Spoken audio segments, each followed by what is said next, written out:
নমস্কার বন্ধুরা, ইতিহাসের রীতিকথার নতুন পর্বে আপনাদের সকলকে স্বাগত।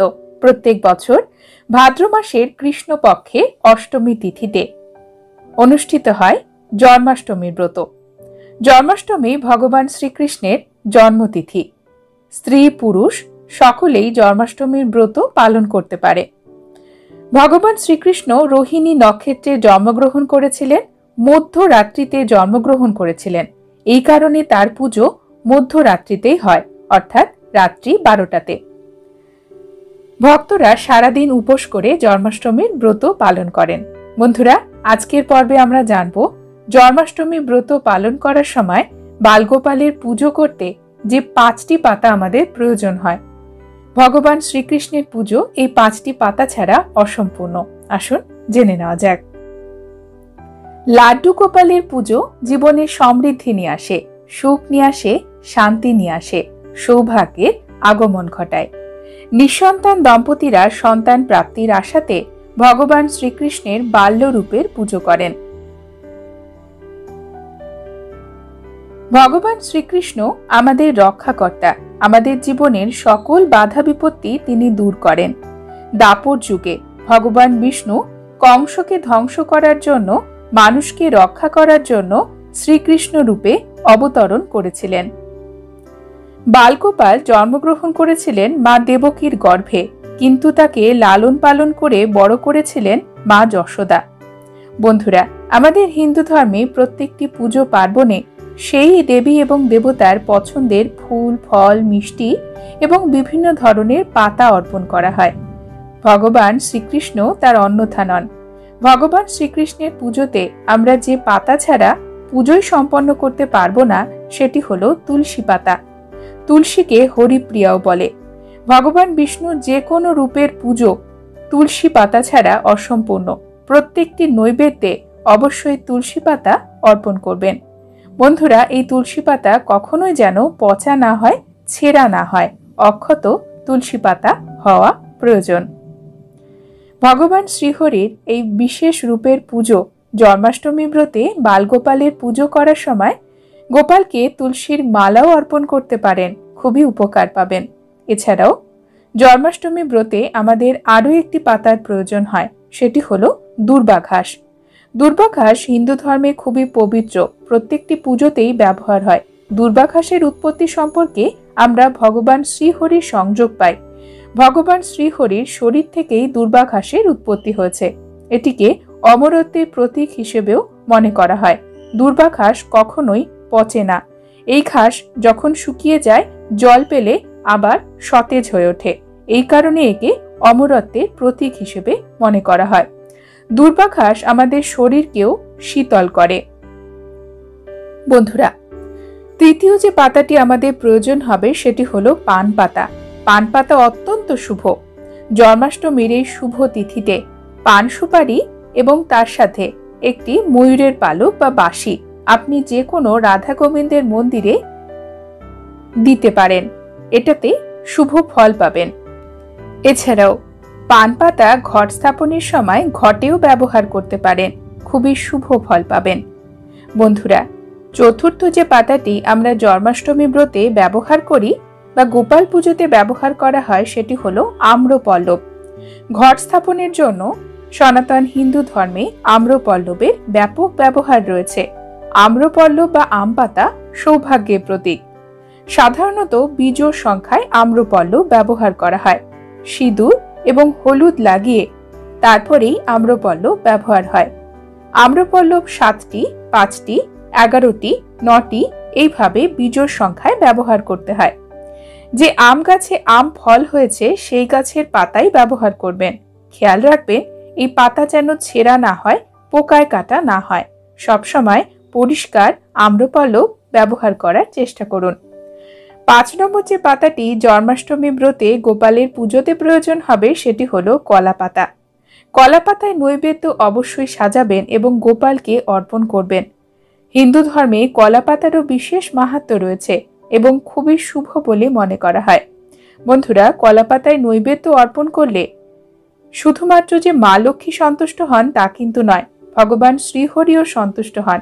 তবে এই নৈবেদ্যের মধ্যে একটি করে তুলসী পাতা দিতে একদমই ভুলবেন না। সনাতন হিন্দু ধর্মে ত্রিদেবের মধ্যে অন্যতম হলেন ভগবান বিষ্ণু। যুগে যুগে সত্যকে রক্ষা করতে, ধর্ম স্থাপনের জন্য ভগবান বিষ্ণু বিভিন্ন রূপে অবতীর্ণ হয়েছিলেন। এইরকমই একটি রূপ হল ভগবান শ্রীকৃষ্ণ। ভগবান শ্রীকৃষ্ণের বাল্যরূপ গোপালের পুজো করা হয় কৃষ্ণ জন্মাষ্টমী তিথিতে, কারণ এই তিথিতেই ভগবান শ্রীকৃষ্ণের জন্ম হয়েছিল। আজকের পর্বে আমরা জানব জন্মাষ্টমী ব্রত পালনের সঠিক সময় কখন, কখন বালগোপালের পুজো করা উচিত। আসুন জেনে নিই আজকের পর্ব থেকে। এছাড়াও জানব এই পুজোর কিছু নিয়ম এবং কৃষ্ণ জন্মাষ্টমী পুজো করতে কি কি উপকরণের প্রয়োজন হয়। রাখি পূর্ণিমার পরবর্তী সৌর ভাদ্র মাসের কৃষ্ণপক্ষের অষ্টমী তিথিতে যখন রোহিণী নক্ষত্রের প্রাধান্য দেখা যায়, তখন জন্মাষ্টমী ব্রত পালিত হয়। এই তিথিটি প্রত্যেক বছর ইংরেজি ক্যালেন্ডার অনুসারে অগাস্ট মাসের মাঝামাঝি সময় থেকে সেপ্টেম্বরের মধ্যে কোনো এক সময় পড়ে। যারা ব্রত করবেন, ব্রত রাখবেন, ব্রতের সংকল্প নেবেন, অর্থাৎ ব্রতীরা ব্রতের আগের দিন, ব্রতের দিন এবং ব্রতের পরের দিন নিরামিষ আহার গ্রহণ করবেন, সংযমী জীবনযাপন করবেন। ব্রতের আগের দিনে রাত্রে ভালোভাবে দাঁত মেজে নেবেন, যাতে দাঁতে খাবারের কণা আটকে না থাকে। পরদিন প্রাতকালে ভালোভাবে স্নান করবেন এবং কুল্লা করতে হয় 12 বার। যারা উপোস রাখছেন তারা ওষুধ, জল, চিনি মিশ্রিত শরবত এবং দুধ ছাড়া আর কিছুই ভক্ষণ করতে পারবেন না। সম্পূর্ণ উপবাস অর্থাৎ নির্জল উপবাসে যারা অক্ষম তারা ফলের রস, কাঁচা দুধ, এছাড়া মাখানা, সাবুদানা, ফলমূল, ড্রাই ফ্রুটস এ সকল কিছু খেতে পারেন। ভগবানের পুজোতে যে উপকরণগুলি প্রয়োজন হয় সেগুলি একটি জেনে নিই। কৃষ্ণ জন্মাষ্টমী ব্রত বা বালগোপালের পুজোতে প্রধান যে উপকরণগুলি প্রয়োজন হয় সেগুলি হলো পঞ্চগুড়ি, পঞ্চগব্য, তিল, হরিতকি, ফুল, তুলসী, দূর্বা, বেলপত্র, ধূপ, দীপ, ধূনা, আসন, আঙ্গুরীয় 4, মধুপর্কের বাটি 4, নৈবেদ্য 6, কুচা নৈবেদ্য 1, গুড়, ঘৃত। যারা যজ্ঞ করবেন তাদের জন্য কাঠ বা কাষ্ঠ, বালি, খড়কে এবং ঘি আতসের পূর্ণপাত্র একটি, দধি, মধু, তেল এবং হরিদ্রার প্রয়োজন হবে। কুলপুরোহিতকে দিয়ে অনেকে পুজো করে থাকেন এবং পুজোর শেষে ব্রাহ্মণকে ভোজন করিয়ে দক্ষিণা অবশ্যই দেবেন। ভক্তরা বিশ্বাস করেন কোনো ব্যক্তি যদি ভগবান শ্রীকৃষ্ণের জন্মাষ্টমীর ব্রত পালন করেন তাকে জড়জগতে জন্ম, মৃত্যু, ব্যাধি, কষ্ট ভোগ করতে হয় না। পুনর্জন্মের চক্র থেকেও সে মুক্ত হয়। কৃষ্ণ জন্মাষ্টমীতে লাড্ডু গোপাল বা বালগোপালের পুজো করার সঠিক সময় হল রাত 12টার সময়, অর্থাৎ মধ্যরাত্রিতে। 12টা থেকে 12:45 মধ্যে পুজোর সঠিক সময়, কারণ এই সময়েই ভগবান শ্রীকৃষ্ণের জন্ম হয়েছিল। তাই জন্মাষ্টমী ব্রতে যারা উপোস করেন তারা সকাল থেকে মধ্যরাত পর্যন্ত উপোস করেন, তারপরে সারা রাত জেগে থাকেন। উপোস থেকে হরিনাম সংকীর্তন, কৃষ্ণলীলা শ্রবণ, ভক্ত সঙ্গে হরিনাম কীর্তন, অভিষেক দর্শন করতে হয়। ভগবানকে অভিষেক করে একাদশী দিনের মতো অনুকল্প প্রসাদ সেবন করতে হয়। জন্মাষ্টমী ব্রত পালনের জন্য আমাদের যে স্থানে আমরা পুজো করব সেই স্থানটি ভালোভাবে পরিষ্কার করে নিতে হবে। শান্ত এবং কোলাহল মুক্ত স্থানের প্রয়োজন হয়।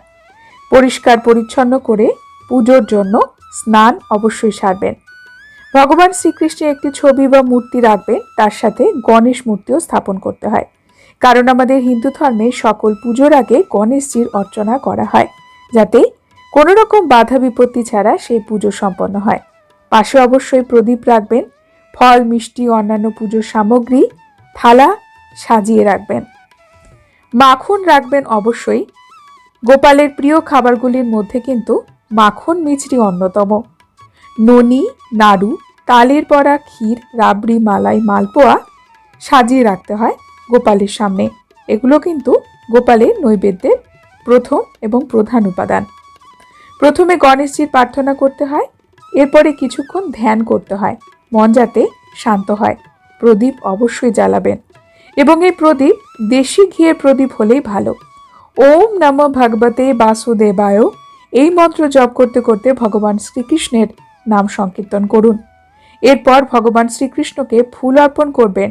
তুলসী পাতা অবশ্যই রাখবেন, কারণ তুলসী ছাড়া কৃষ্ণ পুজো অসম্পূর্ণ। ধূপ জ্বালাতে একদমই ভুলবেন না। ফুল অর্পণ করতে করতে ঘণ্টা বাজানোর রেয়াজ রয়েছে এবং ওম নমঃ ভগবতে বাসুদেবায় মন্ত্র উচ্চারণ করবেন।